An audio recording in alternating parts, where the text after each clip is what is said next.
Hello, hello. It says we're live. Welcome, everyone, and it's a pleasure to be with you. It's Tuesday, 4 o'clock. I don't even know if it's 4 o'clock Pacific. I think it is, but I'm not sure. 5 o'clock Central here in Costa Rica, 7 o'clock on the East Coast, and midnight in Dublin, 1 a.m. in London and most of Europe, 8:30 and 9:30 a.m. Wednesday morning in Australia, and it's Facebook Live. Hello, hello. Uh, really great to be with you. Gio fell asleep about 15 minutes ago, and so he's not here to say hello tonight. One of our rituals every night is to look for geckos. And he will, I pick him up, I hold him, and he actually grabs my shoulders and turns my shoulders to walk in a certain direction. I mean, it's very cute to see when it happens. Oh, our guest is here. So I'm going to say hello to our guest, Anne Margolis. Anne, you're on mute right now. I can see that you're on mute. There we go. Myself. Hi. Hi, nice to see you. Thank you. You too. You too. Welcome. Welcome. So I was just talking about our 10-month-old son, and we have a ritual looking for geckos every night. And he actually goes,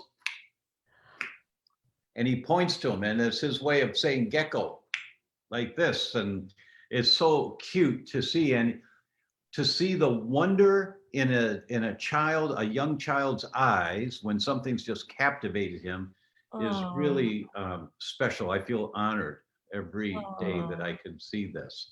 And that just occurred, and he went down about 15 minutes ago. He's usually here, Anne, to say hello to everyone. Oh, that's nice. Yeah, that's not happening tonight, unfortunately. And so I'm going to say hello to people in just a moment, but I'm going to do the formal introduction of Anne beforehand. So if you will bear with me, I'm going to put my glasses on to make sure that I don't miss anything. And Marzi and I agreed as soon as we met Anne that we wanted to have her on Facebook Live because the message that she carries out in the world is, in our opinion, critically important to save the planet, actually to save the planet. Anne Margolis is a master's degree trained, licensed, certified nurse midwife. She's licensed in FEM teaching, a certified clarity breathwork practitioner, a yoga teacher and practitioner. Third generation guide to mamas birthing babies and her family. Her parents, her grandparents were obstetricians. She's helped thousands of families in her 25 plus year midwifery practice and has personally ushered the births of over 1,000 healthy babies into the world. And that's plenty. I mean, she's got great books. You'll find them on her website. We'll give you the link to the website so you can see her books, her videos, her courses. But I want you to get a sense of this person. So Anne, welcome, and really glad you're here. Thank you. Glad to be here.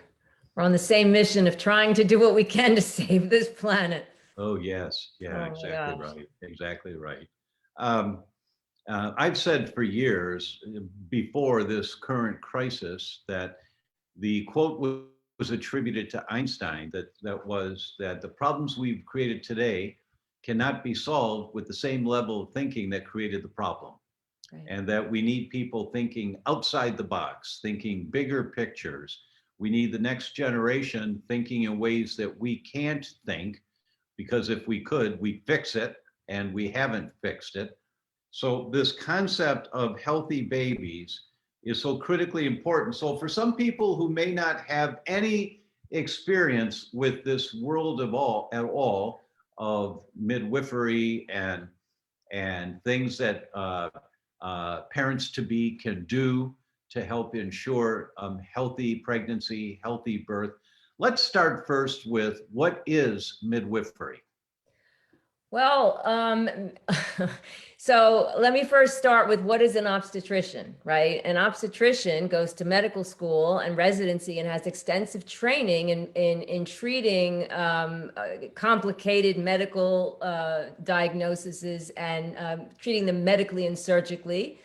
And so really their expertise is medicine and surgery, right? And a midwife, I have 7, in New York, we have to be master's degree training, but it's extensive, over 7 years training in normal and keeping birth normal and recognizing when it's not normal, treating it simply. And often that, is just what's needed.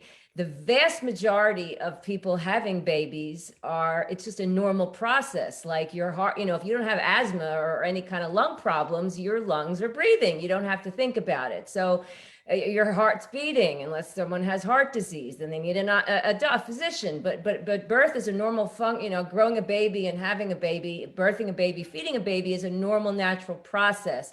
So it was interesting that the former head of the World Health Organization, the maternal fetal medicine department, was a perinatologist, a high-risk obstetrician. And people always asked him, Dr. Marsden Wagner, he's very extensively published.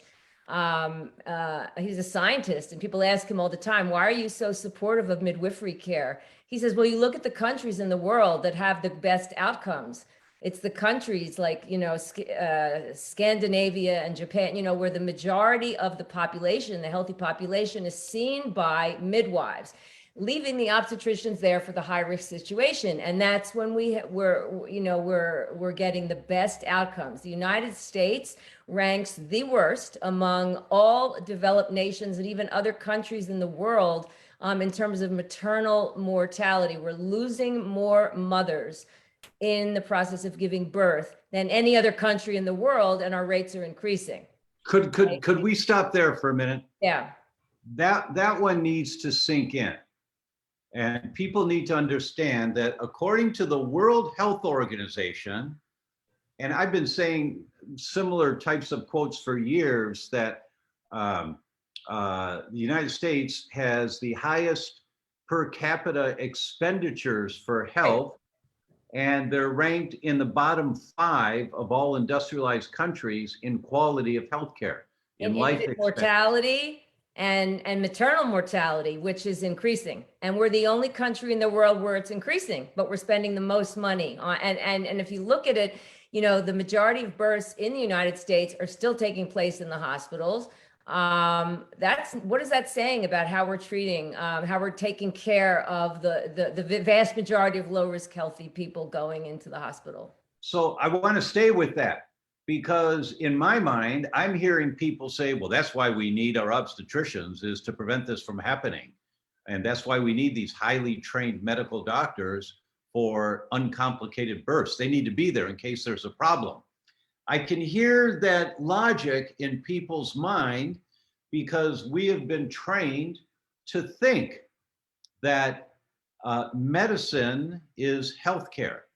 And most of the people that are here tonight have been hearing our interviews and discussions for a while, and they know that medicine is not healthcare. Medicine is crisis care.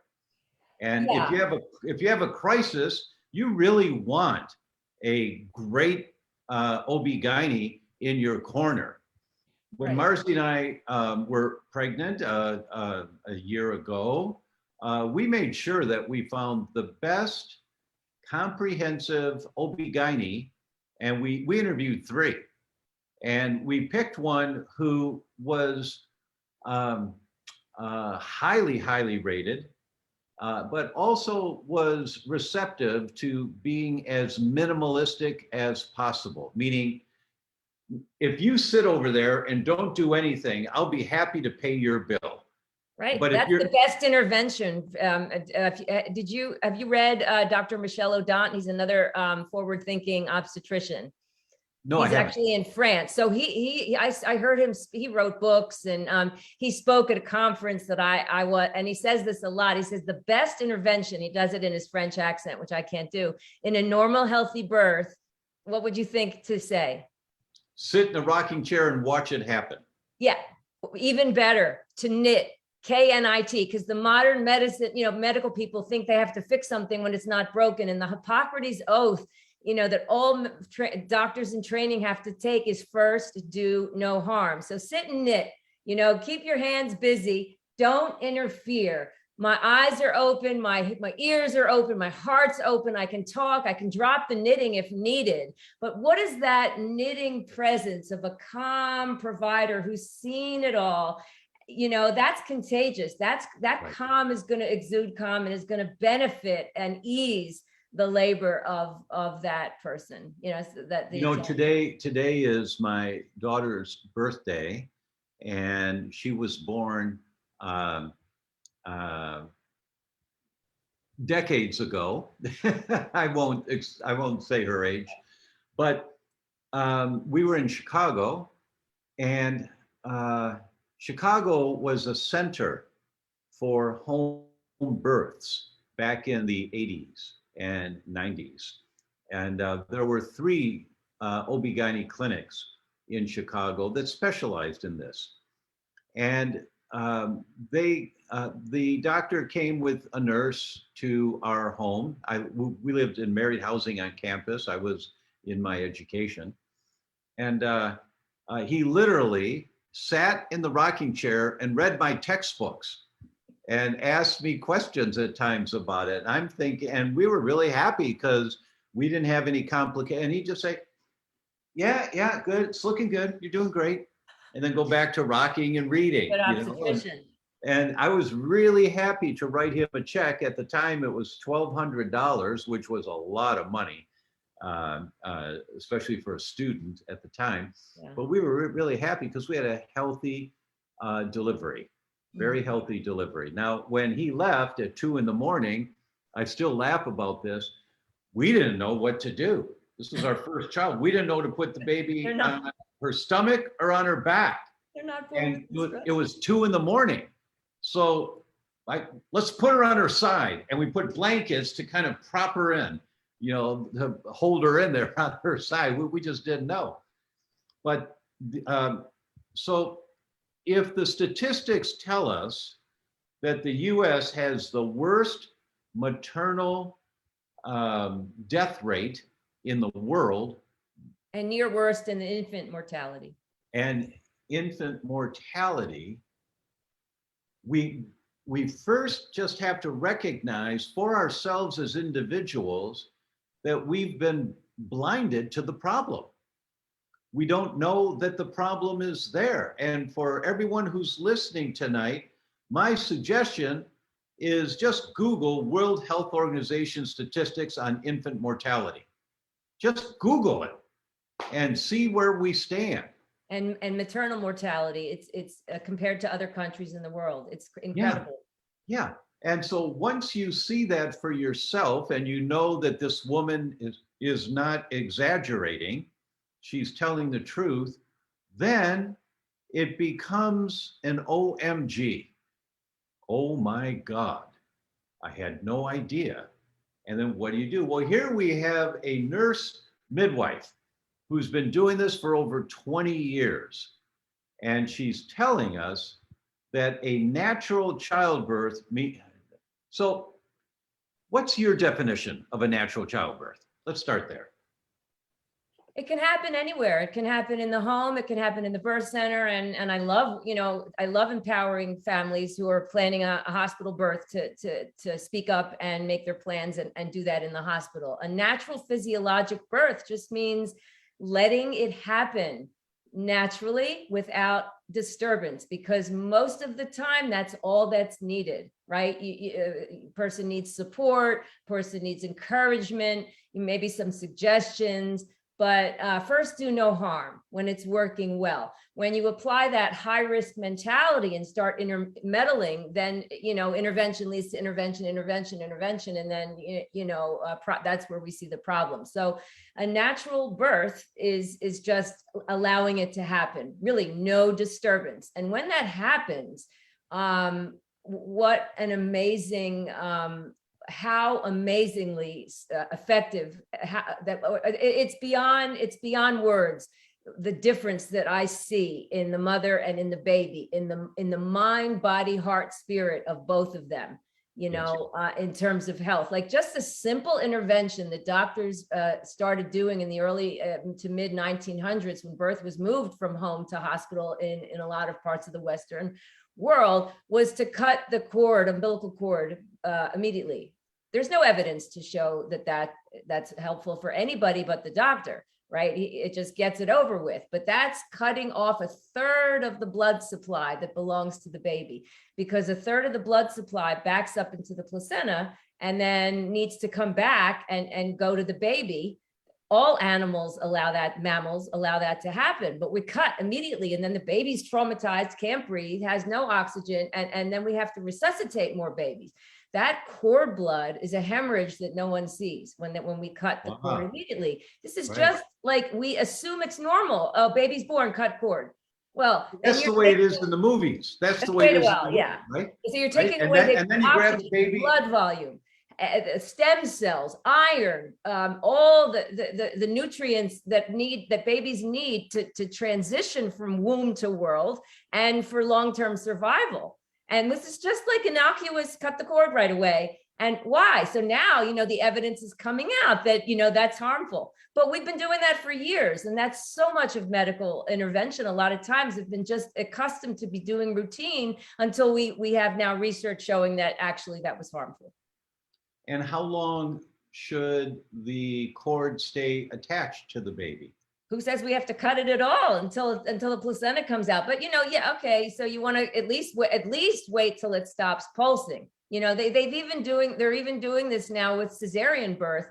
As long as the mom is not in a crisis situation, allowing the baby even in a cesarean birth to get the cord blood. So they're at least 90 seconds, right? That the baby can get a lot in that 90 seconds. But I usually in my practice, I don't cut it until the placenta is born, unless there's a problem, right? But usually that will resuscitate the baby. That's giving the baby oxygen and blood volume so the baby can go from fetal circulation to independent circulation, Right, that makes a lot of sense. Yeah, so natural birth. So let's say somebody is having a problem. Let's say somebody is having a very long labor and she's exhausted and she's throwing up and she's losing her energy and she's been up and several days and she's exhausted and she's just pooped and she can't, and none of our natural remedies are working. Well, then I can put in an IV if she's vomiting and she can't drink and eat what she needs, and then she'll get the so that's selective use of intervention when necessary. And then she'll have her natural birth. But there was an intervention there, but she didn't, I have never, not once, had to transfer a mom who having a normal labor to have an epidural because she couldn't take the pain of a normal birth.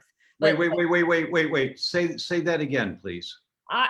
The families that come to me, I encourage them to really prepare, because in our modern culture, we need to prepare because we're not surrounded by our communities like we were, where we got the education by osmosis and birth was at home and everyone just knew about it, was familiar with it. So people don't know about it and they're alone a lot of times in the West. So, and they hear these, the media hypes it up and we hear horror stories from other people. So that's why I encourage this preparation. But when even they're preparing and they want a natural birth, because they're going to prepare for that. But when everything's going well, I have not once had to have an epidural for that mom because she couldn't take the pain of normal labor. If there's a problem, that's different, but I'm talking about normal labor. When you start adding Pitocin, the medication oxytocin, to make everything happen faster, according to an outdated Friedman's curve that's happened a lot in the hospital. It's not, you're not laboring fast enough, you're not dilating fast enough, according to this outdated, not evidence-based Friedman curve.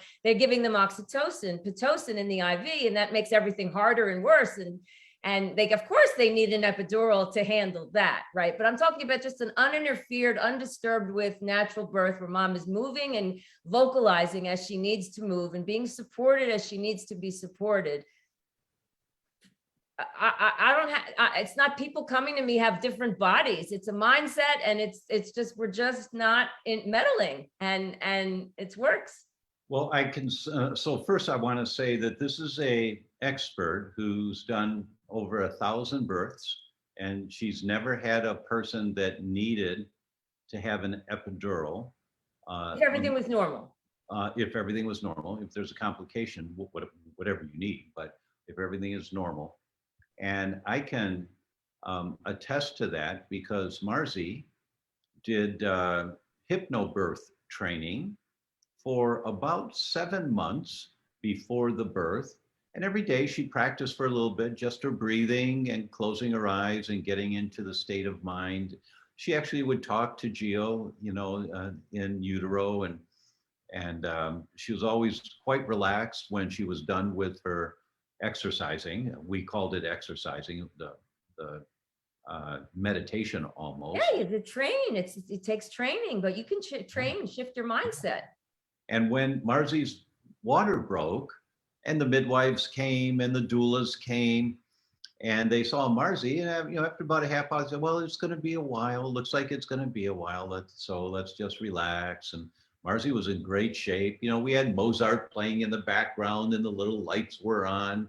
The lights were dim. We did all that stuff, and nice environment. And they said, "Well, let's just check. Let's just check and see where she's at." So they took a look. Oh my God, she's at 10 centimeters. This baby is coming now. But Marzi was as calm as could be. She was in no discomfort, but fully dilated already. Amazing. Fully dilated. So that's what Anne is talking about here. And we had that direct experience. Now, in our case, it turned out to be an extremely traumatic emergency C-section. The baby was not breathing at all when they pulled him out.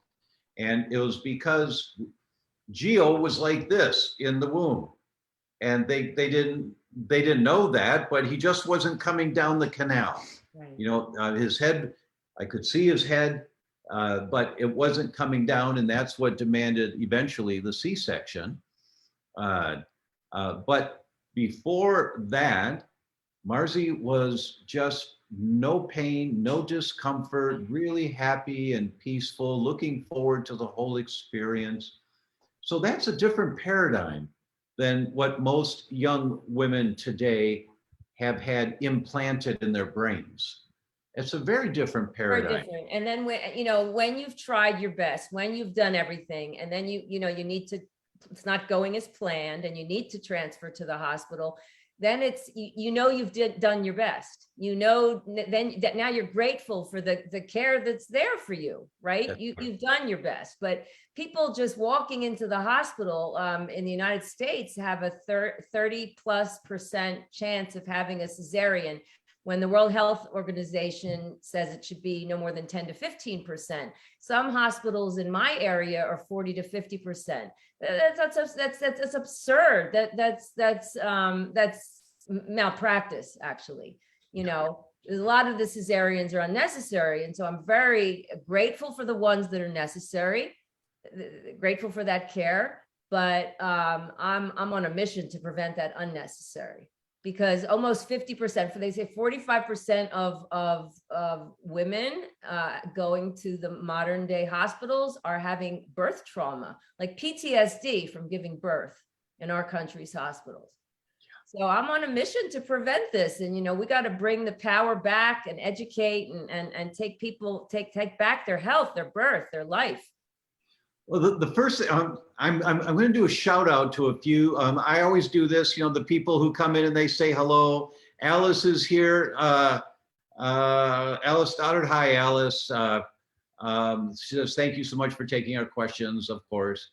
Quincy says, hello from Iowa. You come up with the best topics. I look forward to these videos each week. Thanks, Quincy. Alice says, I've sent your site to a friend who is a nurse midwife. Thank you for sharing that. For all of you out there, anyone that's pregnant, call them right now, send them a message, send them the link, because they may pick up something that will completely change the way that they have their birth. Check out Anne's Love Your Birth course and use the code Dr. Tom. Oh, I see our staff is posting some links here for you already. That's great. Glad to see that. Paula's here. Alaska's in the house. Thank you, Paula. Margaret King says, if a woman has a heart-shaped uterus, does that always warrant a C-section? No. It depends. It's called a, it depends how, I would have to talk to you more in person. You can schedule a a chat with me, but just a little bit of a heart is different than a complete septic. Are you talking about a septum in the uterus? Because I've had people even with a septum in the uterus, like 2 uteruses basically, and there was a successful birth from the baby in the one side, So if anyone tells you need a C-section, I would go for another opinion. But I have an amazing story about this course. So a woman was in Central America because her husband was stationed there for work, and it was a very rural area, and the only obstetrician, she couldn't find any home birth or birth center midwives. The only obstetrician had a very high cesarean rate, and he didn't believe in natural birth. He didn't train in it. He didn't know about it. And she became, I say, passionate people, educate yourself, speak up respectfully. And that's what she did. She took my course and she was educated and she spoke up and she says, I just want you to be there. Like what you said, sit in the back and don't do anything and let me have my natural birth. And he was like very against it, but she talked him into it. And he did that. And he was in tears, not just the father of the baby. Just think of the ripple effect that will have on the rest of his practice, because he had never seen that. He had never seen that in his training. That's not how he practices. And they had a beautiful birth. Like it was a sacred experience. And just think how that's how we make change. Yeah. This is a really good question from Anne. What can an expectant woman who has planned a hospital birth say to her doctor or nurses to keep things as holistic as possible? You've already mentioned delayed cord clamping. Anything else? Yeah. So on my, well, that's all, it's all in my course, but on my website, homesweethomebirth.com, you can go /gift and you get it's like a free download. It's like a mini course of making your own birth plan. And literally it has almost 50 different interventions that you're going to be exposed to. That it's good for you to ask this now and discuss this now with your partner, with your provider, with the team, with the setting, to see if they're in alignment with that, see what you want. Like, are you okay with if they do this, that, or the other thing, or not, and you might, like, a lot of people don't even know what they don't know. So at least that will give you a template, right? But just remember, hospitals, doctors, midwives, nurses, we're not the police. You own your body and you have every right to decline. And that's where it can get a little fuzzy. You really need to know this now, because in the time of labor, we're vulnerable, right? So you want to make, write out your preferences and speak up. They don't own you. They're not the police. So you are allowed to decline, right? Or get a second opinion. I've had people in the hospital, be threatened, you don't do this, your baby's going to die. They got up and left against the medical advice and went to another hospital. I'm just saying, major abdominal surgery, if you can prevent it, or whatever intervention that they're wanting to do. And so it's a great question. You can absolutely have a home birth-like experience in the hospital. That's great. It's great that you've got that checklist. What? Yeah, it's great that you've got the checklist available so people can download that. Yeah. We'll post that link in here. What was that link again? Well, homesweethomebirth is .com/gift. And my name is a little deceiving because it's not just about home birth. It's having that home sweet home birth in any setting, home, hospital, the birth center, even the operating room, even if a cesarean section is needed. You can, I've had people have gentle cesarean, caught the baby, had the music playing in the background, had everybody that they wanted there, and the drape was down. I mean, delayed clamping, there's all kinds of things you can do to make sure to bring the food. A lot of hospitals don't let you eat and drink. And if anyone's an athlete, you don't run the marathon, without eating and drinking. So you need to sneak in food if they don't let you eat and drink, because your body is like a muscle. It's like you're running your marathon. So you need good, good nourishment. Like, what kind of an intervention that has been shown scientifically to be absolutely harmful to not allow people to eat? Like, you would think, who would think that? You can't eat in labor. Like you go there and they tell me you can't eat. And then people are like, oh, I can't eat. Well, it's very hard to labor that way. And just, they're not your boss. So if you have to sneak in food or talk to your providers in advance. In hospital births, how frequently will they give these newborns vaccinations? Most states,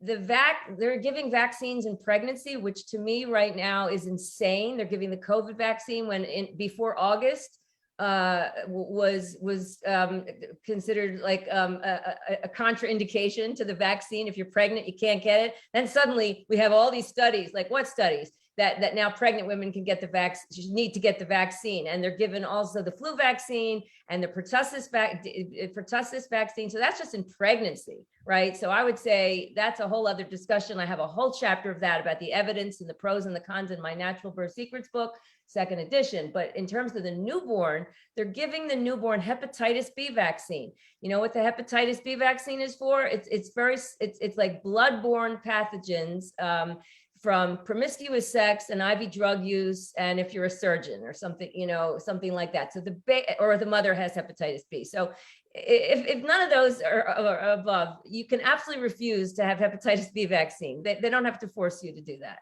That's right. The only vaccine right now that they're giving in the hospital. So this vaccine is for a disease that you can only get by sex or IV drug use. Putting a needle in your arm as a drug addict. And they're giving this vaccine to newborns. All healthy newborns. I'm talking about people with, like, if the mother has hepatitis B, that's a whole situation. But right. I'm talking about all healthy, right? So if you're worried about that, and you're pro-vaccine, you can wait till like junior high school or something like that. But the baby does not need that vaccine. Right. Right. And I asked that question because our experience was the pediatrician that was in the room for the emergency C-section was saying that we'll give the baby vaccines. And I just looked at it and said, no, you won't. Not right. One. Speak up. And I actually did this. I said, look me in the eye. I want to make sure you understand. You are not giving a vaccine to this child. And I just waited, and it was like, she was startled. But you have to protect your child. Absolutely. Now, I'm not anti-vaccine, I'm not pro-vaccine, but I'm anti-vaccines for newborns, unless there's a medical reason. A lot of things are just being done without people knowing about it. So that's right. Why you need to be educated about what's going on, what to expect, and speak up. And do you talk about this in your books or in Natural Birth Secrets? Yes, a whole chapter just on the vaccine subject. Okay. Quincy has a question. Is the vitamin K shot important for babies following birth? Well, the American Academy, the American Academy of Pediatrics, based on the evidence they have, does recommend the vitamin K injection for all newborns. Now, people that come to me with the understanding that the process works. Why interfere with it? The clotting factors do become optimal on day 8, right? And there are other ways of doing it. Mom can eat vitamin K. You can give vitamin K drops to the baby, but the standard medical care and the evidence so far that we have is that baby needs that vitamin K shot. You can get an all natural one without preservatives, but that's what that is for. People coming to me, I respect their informed choice, so I don't force it. Some states, it's unbelievable. They call child protective services if the parents decline. And I think our country has a lot more problems than people declining vitamin K. But it's really to prevent this very rare hemolytic disease of the newborn. And so far the vitamin has showed to really significantly reduce that. But I've had situations, for example, where let's say a baby will have a little bit of bruising between the scalp and the skin, and gets what we call, it's a scary word, hematoma. It just means a little bit of bruising between the scalp and the skin, and it's growing. So the pediatrician will recommend, why don't you give the vitamin K? But I'm just like, if there's no other symptoms in my practice, I don't, force that. I give them the information and they make that decision. So what we did a blood test for Marzi in the 8th month of pregnancy. We checked her vitamin K level, and she was at the high end of the normal range. She was normal, but robustly normal. And then we showed our pediatrician or our obstetrician, these are the foods that are high in vitamin K. I made a list for him. I copied a list from an article, and I said, Marzi eats this, this, this, this, this. And here's the result of her most recent vitamin K And she's test. going to be breastfeeding.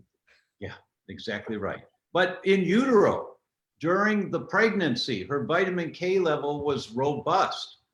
And then I showed him the study that the correlation between mom's blood level and baby in utero's blood level. Interesting. Of fat soluble vitamins, Nice. A, D, E, and K. Okay, right. And they said, oh, I didn't know that. Oh, thank you. Okay. So there was no discussion about vitamin K shots for our newborn. Good. Yeah, but you see, people, you're empowered with knowledge. Not right. everyone knows this, right? So Right. they only think, oh, the American Academy of Pediatrics recommends it. Okay, but that's there's other ways. Right. And if you just think, for thousands and thousands of years, we have been having babies. Animals are having babies. The system is made to work for even just the survival. We wouldn't be surviving here as a species if it didn't work. Anne has a question. What about the stuff they rub on babies' eyes? I got talked into doing this, and I now regret it. Does it affect chronic clogged ducts in infants? Yeah. Okay. So the antibiotics that are rubbed, that are put in babies' eyes, are to prevent newborn blindness if exposed to chlamydia and gonorrhea. Okay. So in my practice, so this is assuming that we don't know who has what. But in my practice, we culture everybody. I'm not judging who's sleeping with who, but if they're negative for chlamydia and gonorrhea, they can refuse that in good faith, because the baby is born. They're born very conscious. They're born very alert, and they're born very sensitive, and their eyes are very open and alert. And the first thing that they're done to the eyes, and that bonding, that first hour, because then they're going to have a deep sleep, is they put this stuff in their eyes, that the antibiotics that number one destroys the microbiome, right? You know about that, so I don't have to tell you that. Already, in the eyes, and if the parents don't have, mother doesn't have chlamydia or gonorrhea, why is that? It's not necessary at all, and actually, has the risks of causing irritation, and it could clog an ear duct, a tear duct. I'd have to look that up about the statistics of that, but I don't. Most of the families in my practice don't take that. So, is that a topic that's one of the 50 in the handout that you have of how to prepare for a birth? Yes. Great. Newborn procedures. What's automatically done to my baby, right? Yeah. So first of all, they take the baby. So that's like something. Don't let them take the baby. The baby belongs on you. They tried to do that in our case and Gio's was a very traumatic birth, but I was by his side constantly. And I looked at Marzi and said, honey, I'm staying with Gio. And we'd already talked about that. So it was fine. Marzi was okay. And I went with them.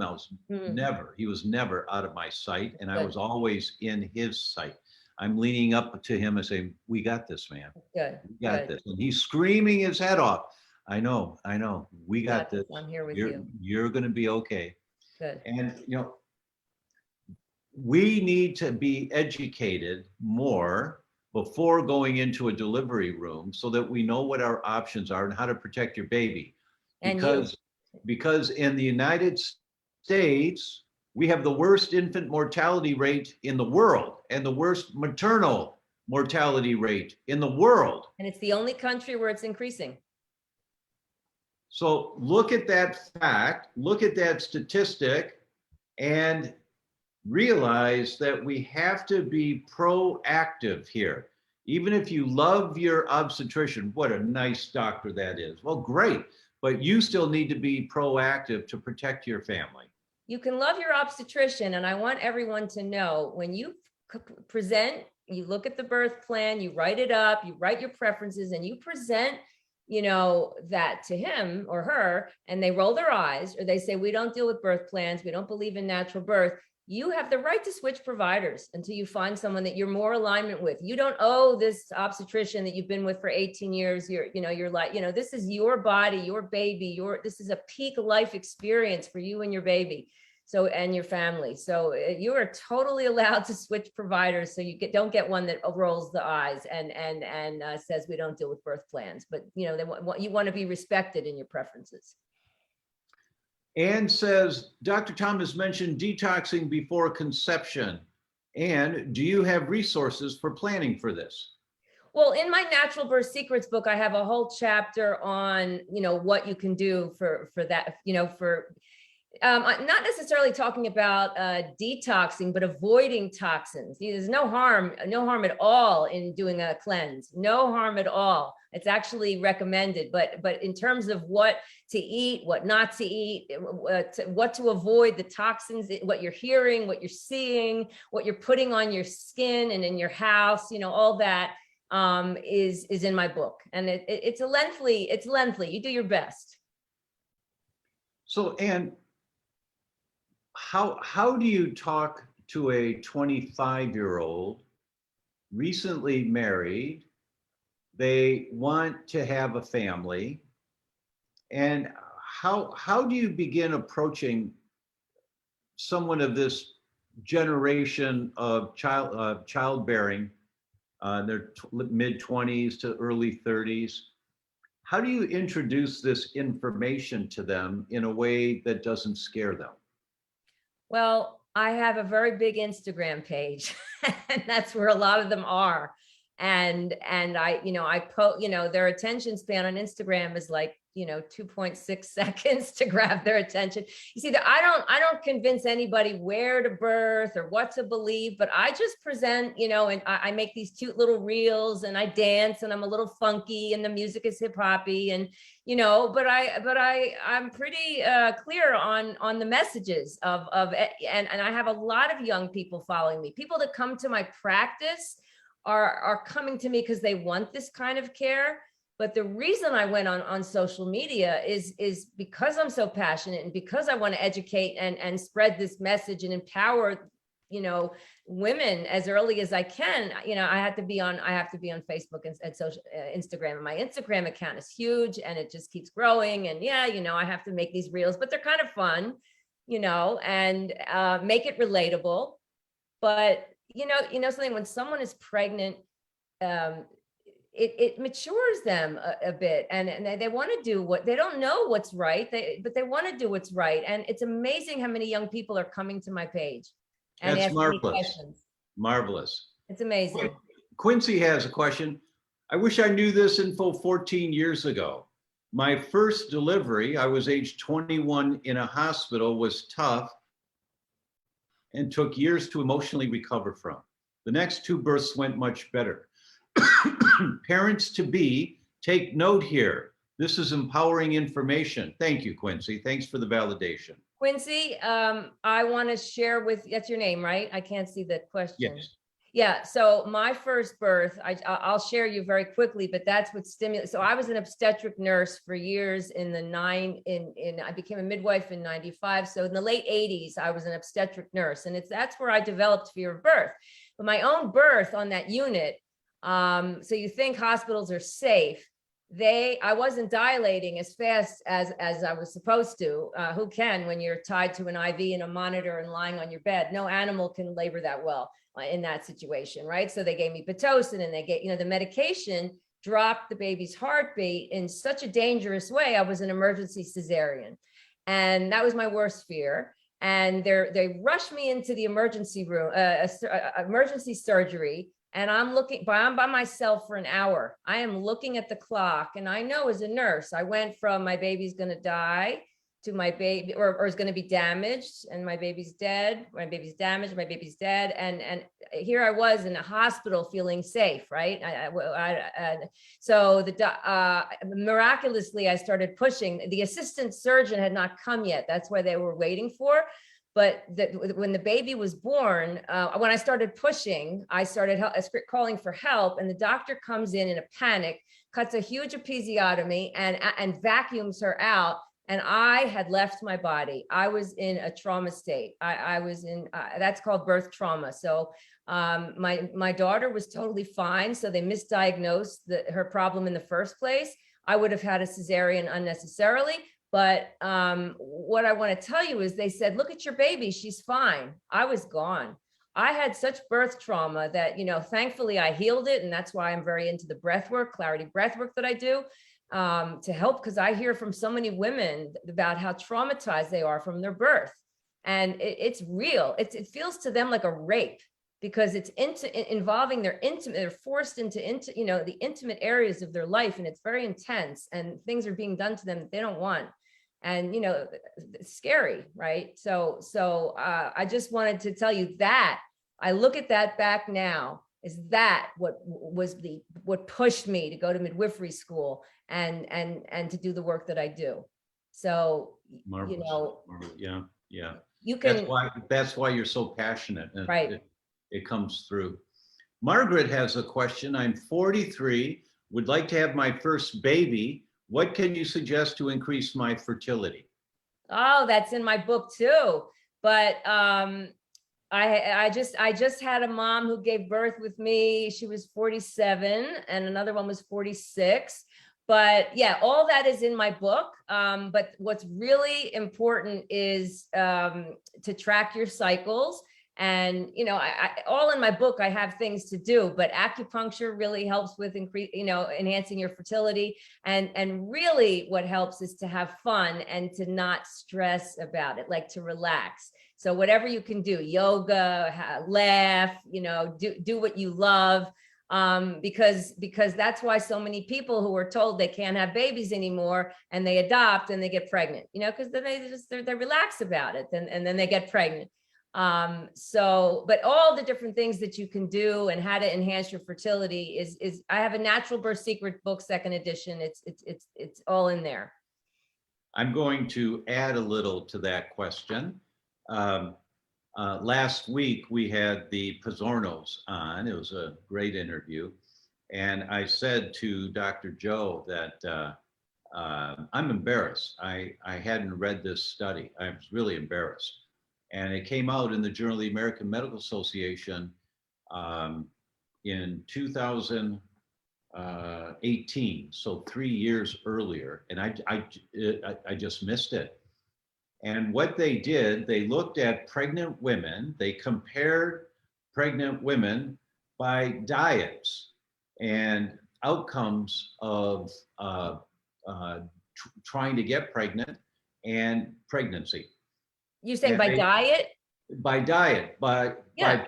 by people eating conventional fruits and vegetables or organic fruits and vegetables. Yeah. And those that ate in the highest category, 2.3 servings a day of conventional vegetables, which means you buy them in a supermarket. The vegetables you buy in a supermarket, compared to those who were eating exclusively organic, those eating conventional vegetables had an 18% less likelihood of getting pregnant, right, and 26% less likelihood of a live birth. Right, because they're filling themselves with toxins. Yeah, so organic, in my book, I talk about organic and sort of the vegan diet, which is like vegan with some meat, sort of that paleo, what we could hunt and gather, is healthy fats, healthy proteins, and lots of organic fruits and vegetables, organic everything as much as you can, just real food. Exactly. And in my good friend Jeffrey Smith's docuseries, Genetic Roulette, Jeffrey is the go-to guy in the world who's been talking about GMO foods and the dangers of them for over 20 years now. 57 countries that he's spoken in on this topic. He interviewed a doctor who specializes in fertility out of San Francisco. And at the time, she had something like over 300 couples who had come to her, and she had a 100% success rate in successfully achieving pregnancy in couples who had had problems previously. And the main thing she did was they all ate organic. Wow. They ate organic fruits and vegetables, 100%. Amazing. So for this person who is 43 and wanting to increase fertility, Anne's going to have a number of recommendations in the book, but absolutely, starting today or tomorrow, you're organic. It includes that, organic. Yep. In all of your fruits and vegetables, absolutely. And animal products. Yeah. And no question of the importance of that. Quincy says, I'm so grateful you shared your story, Anne. That's nice. Aww. Thank you, Quincy. Yeah. So, how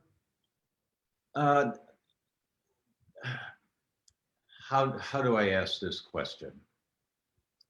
One of the things that I will be talking about in detail in my next book centers around fertility and pregnancy. And it's the contribution that the man makes to the environment that the baby develops in. And when a man ejaculates inside a woman, it's not just sperm. The semen is the fluid that's carrying the sperm, and it's loaded with bacteria and viruses, loaded. So the importance of detoxing before you get pregnant for the man and the woman right, is critically important. Do you talk about that in your book, Anne? I don't really focus on well, I use it in a way, if you're going to set the stage for this new way of living, it will impact your it's contagious to the rest of your family. This is how you want to, so it's, I don't say it like that, but it's inclusive of the partner. So there's a whole world of information that a young couple who wants to bring a baby into this world needs to understand.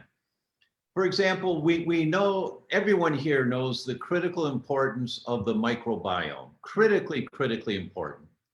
What most people don't know is the microbiome is passed generation to generation to generation to generation through the maternal line, primarily through the maternal line, which means mom's grandfather.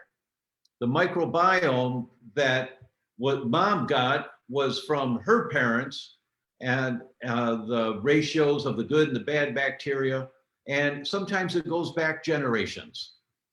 So it's critically important to understand both the male and the female, the environment that you bring that fertilized egg into is so critically important. And that's something that is never talked about in our culture. You know, that's an interesting question. And are you familiar with any other cultures of any rituals they do before pregnancy to prepare for a pregnancy? I don't know. I know that they do. I know that they do ceremonies in the last part of pregnancy. You know, the mother blessing way. I know that they do that. Right. I'm sure there are in indigenous cultures. I'm just not familiar with them. Neither am I. It was just a question that came out of the blue. But speaking of the microbiome, here's another thing that really concerns me. So there's a bacteria that live normally in our colon called group B strep. It's just a normal part of the flora in the colon. And if there's a lot of it, it can colonize the vaginal canal. And that is not an abnormal finding if a woman goes to a gynecologist or a midwife and has a checkup and okay, you know, nothing to do. But because 40% about of people have the group B strep in their vagina, what they are when people are cultured at between 35 and 37 weeks of pregnancy, and if positive for GBS, which means there's going to be 40% of people positive for group B strep because it's a normal flora, they're all given antibiotics in labor. That's just a routine practice because 1 in 200 babies could get infected. Right. So that's a big one, right? They're just going to put antibiotics in your body while you're in labor. That's going to go right to the baby. So I take group B strep seriously. And so I've had a lot of success preventing it, but with very good probiotics taken in pregnancy and other sort of herbs. But that is something you need to be familiar with to prevent. And not, most people in my practice opt out of giving antibiotics to that's healthy for, think of all those people being exposed to antibiotics to protect that, this one baby, 1 in 200 babies. So there's other countries like the UK that practice risk factor management. So they're not even cultured. They're just given antibiotics if there's a problem, mom showing signs of infection, something like that. Well, that seems more rational, doesn't it? Would you think? You think? Right. Yeah. In a Facebook group around mold illness, a practitioner there strongly suggests not breastfeeding if you have not recovered from mold illness, as it passes toxins onto the baby. Would that be your advice as well? Just curious. My youngest is 4, so we are past that stage. I am not, the World Health Organization, I mean, every leading organization says breast milk is the perfect best food for babies. There are so much toxins and synthetic chemicals in formula, and it doesn't even have the antibodies and the immune, protection given to babies. So if a person is really has a situation, even if let's say they're having chemotherapy and they can't, for cancer, or I'm just saying there are situations where a mother can't breastfeed. We now have federally FDA approved, which you could say blah, but at least they're certified safe donor milk banks, which is far superior to use if you're not comfortable. Some people can't use their own. And I've had situations where even in my practice, like a woman had to go in to have emergency appendix out. She was 3 weeks postpartum. I just put it out on my email list. Anyone have, milk? And I got tons of breast milk that were donated to this mother's baby while she was in the hospital. So it doesn't have to be your breast milk if you're, if you're concerned about that. But I've never had a problem. I have a 99.9% breastfeeding rate. So that is, it's an interesting question. I've never seen evidence that mold toxins pass through the breast milk, but it's rational to consider it might. But certainly if someone is suffering from mold illness, they have an inflammatory state in their body. So there's a lot of inflammatory cytokines or molecules that would. So if mom is sick, my suggestion would be exactly what Anne just said, which is there is a La Leche League. There are groups that can, Marzi, we collected Marzi's breast milk for months and months and months. We've just started to pause on that now. There's this beautiful thing called a haka. And a haka, it's made with silicone and it's got a big wide opening, and you squeeze it. It's like a bulb that can stand up on its own with a wide opening. And Marzi, when she's breastfeeding, if she's breastfeeding on the left side, she squeezes the haka and puts it on the right breast and then lets it go. So it creates a suction so that when baby is feeding, the other breast is dripping milk into the haka. Let down, drips into the haka. Right. And every day we'd have a bag, and there's bags, silicone bags that you buy to store breast milk, not plastic bags, because the phthalates from plastic leach into anything.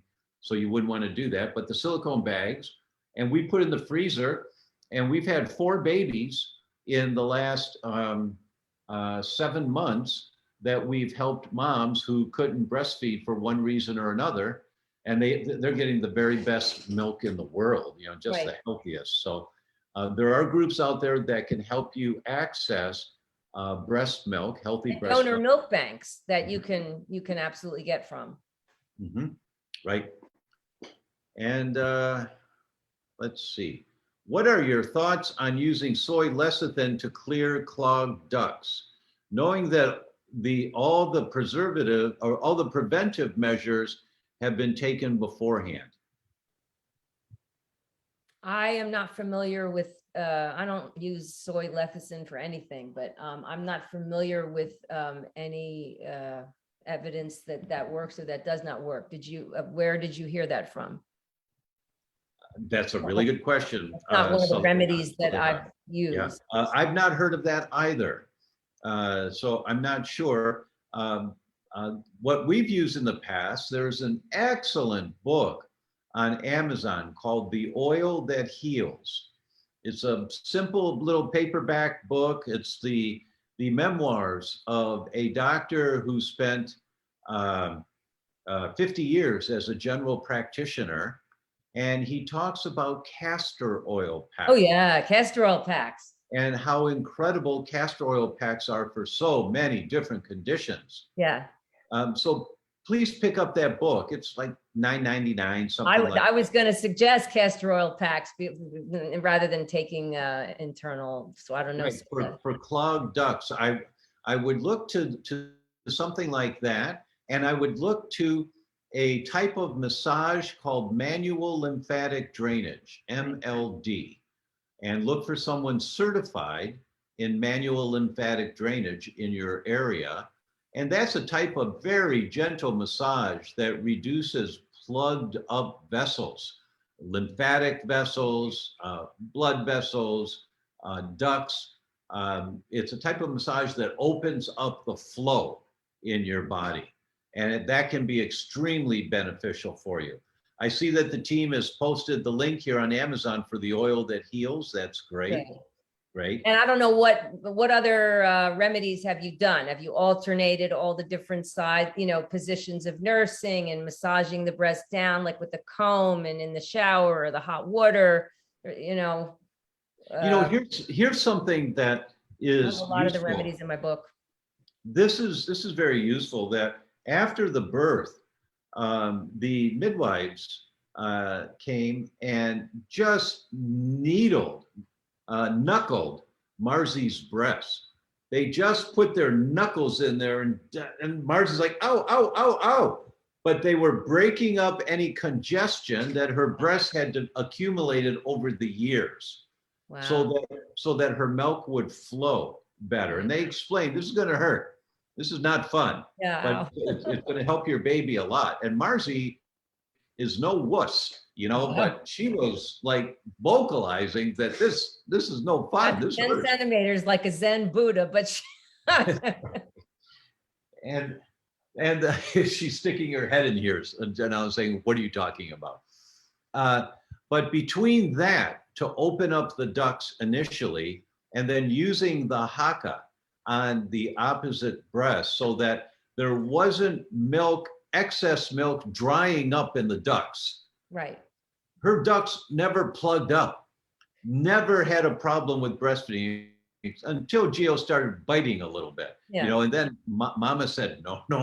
But really also alternating the position because the baby is the best pump. And, depending if you're using football hold or cradle hold or side lying or opposite side lying, you're changing the ducts that the baby is draining. If you're always nursing on the same position, it's easier to get a clogged duct. Well, Anne, we're over the hour. I mean, Oh, it just goes so fast. goes I mean, fast. we can just keep going and going. So thank you very much for sharing your time and your knowledge with us. And we've got your links here for everyone to pick up your books and look at your courses. And for those of you out there who have friends who are pregnant or considering pregnancy, please share the link for this interview with them. So they may pick up a point or two, and 6 months, a year down the road, they're going to say, "Hey, thanks very much for that recommendation. You know, we learned something that ... that really helped." And I hope, because we need to remind women what they forgot, right? What they weren't taught.